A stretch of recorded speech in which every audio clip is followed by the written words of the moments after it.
O makinig kayo ha, makinig kayo.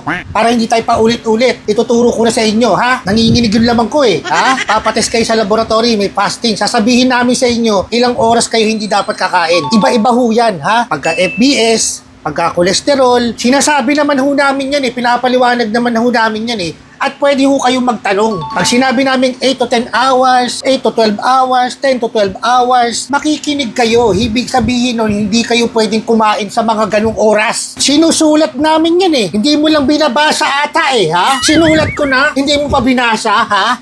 Pag sinabi namin na hindi ho kayo pwedeng kumain, hindi kayo pwedeng kumain. Meron dyan huling-huli mo, kumakain pa sa harap mo eh, ha? Naku, may candy ho kayo, bawal ho ang candy. Hindi ka pa naman naubos eh. Pwede pa yan. Marunong ka pa eh. Marunong ka pa eh. Bawal nga eh. Nanginginig ako eh. Gutom na kasi ako eh. Kumagat lang ako ng pandesal. Maliit lang, mga ganyan lang oh. Bite size lang. Bite size, sakbalin kita eh. Bawal nga ni. Kasi paulit-ulit tayo eh. Paulit-ulit tayo. Bawal nga kumain ha. Ay hindi pa naman ubos. Inuluwa ko na lang. Sapakin kita eh. Kahit ano, kahit makapiranggot yan, kahit pa. Kasi maaapektuhan nga yung resulta. Ha? Sino ba mag-aaksaya ng pera? Di ba kayo? Kaya gusto lang namin, tama yung resultang ma-release namin, ha? Hindi mo maintindihan, paulit-ulit ka. Tandaan nyo na pag mali yung resulta, hindi kayo mabibigyan ng tamang gamot. Hindi madadiagnose ng tama yung sakit nyo. Ha? Ha? Dali, na-high blood ako eh. O ito, marami nagtatanong, pwede daw bang uminom ng tubig pagka fasting? Plain water, pwede ho kayong uminom. Ha, plain water, walang kahit anong halo. Eh, kape kaya? Pwede kaya?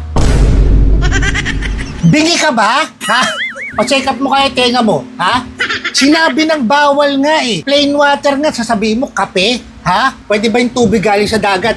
Iinumin mo tubig sa dagat, ha? Kasi may halo na yung salt water nga tawag dun, di ba? Di ka naman siguro iinom ng tubig alat, saka tubig kanal. Ha? Plain water lang, ha? Eh bakit yung iba bawal daw uminom ng tubig kahit anong tubig? Depende ho. Usually ho, pagka nagpupunta kayo sa hospital, sa laboratory, nakalagay sa request, meron pa kayong ibang test na gagawin. Tulad ng, kunwari, merong whole abdominal ultrasound. Bawal talaga kahit ano, kahit tubig, bawal kumain, kailangan empty yung bladder mo. Tignan nyo mabuti yung mga request na binibigay sa inyo. Pagka meron kayong whole abdomen or iba pang test, i-confirm nyo. Kasi nga, baka hindi nyo pa rin nagigets. Magtanong kayo, ipapaliwanag namin sa inyo. Hindi yung mas marunong pa kayo sa amin pag pinapaliwanag namin sa inyo. Paano ho pag sinabi ng doktor ko na bawal ang tubig? Doktor mo na yun eh.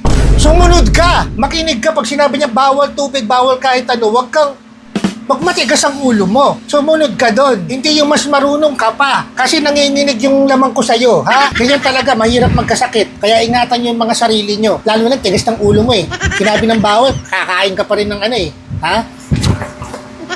Awatin nyo ako. Uulitin ko lang. Hindi ako galit. Nagpapaliwanag lang.